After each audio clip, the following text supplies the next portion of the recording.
നടി ആക്രമിക്കപ്പെട്ട കേസിൽ കേരളം ഉറ്റുനോക്കുന്ന വിധി വരെ ഇനി കേവലം 2 ദിവസങ്ങൾ മാത്രമാണുള്ളത്. 2017 മുതൽ ആരംഭിച്ച നിയമ പോരാട്ടമാണ് വർഷങ്ങൾക്കിപ്പുറം അവസാനമാകുന്നത്. കേസിലെ എട്ടാം പ്രതിയായ ദിലീപിന്റെ ഭാവി എന്താകും എന്നതാണ് എല്ലാവരും ആകാംക്ഷയോടെ ഉറ്റുനോക്കുന്നതും. ദിലീപ് അഴിക്കുള്ളിലാകുമോ അതോ പുറത്തേക്ക് എത്തുമോ എന്ന് മാത്രമാണ് അറിയേണ്ടത്. കേരളം മുഴുവൻ ഞെട്ടലോടെ കേട്ട സംഭവമായിരുന്നു ഓടുന്ന വാഹനത്തിനുള്ളിൽ പ്രമുഖ നടി ക്രൂരമായി ആക്രമിക്കപ്പെട്ട സംഭവം. ആദ്യം പൾസർ സുനിയിലേക്കും മറ്റു കൂട്ടുപ്രതിയിലേക്കും മാത്രം ഒതുങ്ങി നിന്ന അന്വേഷണം പയ്യെ ദിലീപിലേക്ക് ചെന്നെത്തുകയായിരുന്നു. പിന്നീട് കേരളം ഈ കേസിൽ സാക്ഷ്യം വഹിച്ചത് സമാനതകളില്ലാത്ത ടെസ്റ്റുകളും സംഭവ വികാസങ്ങളുമാണ്. പീഡനത്തിനെതിരെയായ നടിക്ക് പിന്തുണ പ്രഖ്യാപിച്ച് താരസംഘടന നടത്തിയ പരിപാടിയിൽ മഞ്ജു വാര്യർ നടത്തിയ ചില പരാമർശങ്ങൾ അന്ന് ഏറെ ശ്രദ്ധിക്കപ്പെട്ടു.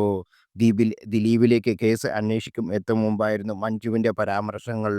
ഈ സംഭവത്തിന് പിന്നിൽ നടക്കുന്നത് ഒരു ക്രിമിനൽ ഗൂഢാലോചനയാണെന്നും ഈ ഗൂഢാലോചനയ്ക്ക് പിന്നിൽ പ്രവർത്തിച്ചവരെ നിയമത്തിന് മുമ്പിൽ കൊണ്ടുവരണമെന്നാണ് മഞ്ജു വാര്യർ അന്ന് ആ പരിപാടി വെച്ച് പറഞ്ഞത്.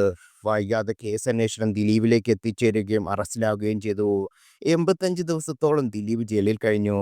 പിന്നീട് പഴയ താരത്തിളക്കത്തിലേക്ക് ഉയരാൻ ദിലീപിന് ഒരിക്കലും കഴിഞ്ഞിട്ടുമില്ല.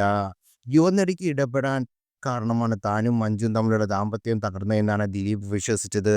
ഈ വിരോധത്തിലാണ് പൾസർ സുനിക്ക് കൊട്ടേഷൻ നൽകിയത് എന്നാണ് അന്വേഷണ സംഘത്തിന്റെ കണ്ടെത്തൽ. അതേസമയം കേസിൽ ഒരു ഘട്ടത്തിലും മഞ്ജു വാര്യർ തന്റെ മുൻ ഭർത്താവിനെ അപമാനിക്കുന്ന രീതിയിൽ പരസ്യമായി മാധ്യമങ്ങൾക്ക് മുന്നിൽ സംസാരിച്ചിട്ടില്ല. എന്താണ് തങ്ങളുടെ ദാമ്പത്യത്തിൽ സംഭവിച്ചതെന്ന് ദിലീപ് ചില പരാമർശങ്ങളുടെ സൂചന നൽകിയപ്പോഴും മഞ്ജു എപ്പോഴും മൗനം മാത്രമാണ് പാലിച്ചിരുന്നത്. പലപ്പോഴും മാധ്യമങ്ങൾ പലവട്ടവും മഞ്ജുവിനോട് ദാമ്പത്യത്തെക്കുറിച്ച് ചോദിച്ചിട്ടുണ്ടെങ്കിലും അവിടെയെല്ലാം മഞ്ജു നിശബ്ദമായി.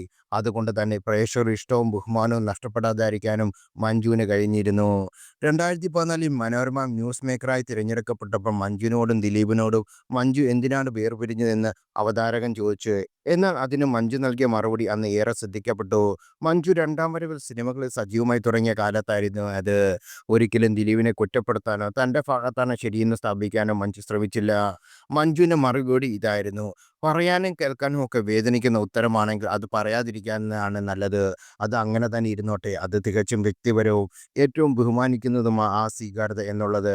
എൻ്റെ മാത്രമല്ല അദ്ദേഹത്തിൻ്റെയും. അതിനെ മാനിച്ചുകൊണ്ട് ഞാൻ ഉത്തരവും പറയുന്നില്ല. നടനെന്ന നിലയിൽ ദിലീപിൻ്റെ സിനിമകൾ കാണുകയും ആസ്വദിക്കുകയും ചെയ്യാറുണ്ട്.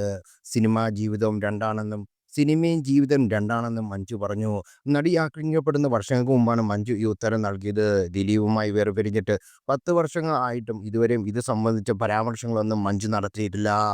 നടി ആക്രമിക്കപ്പെട്ട സമയത്ത് പോലും മഞ്ജു ഇക്കാര്യത്തിൽ മൗനം പാലിച്ചു. അതിൽ ഏറെ വിമർശനങ്ങളും മഞ്ജു അന്ന് നേരിടേണ്ടി വന്നു.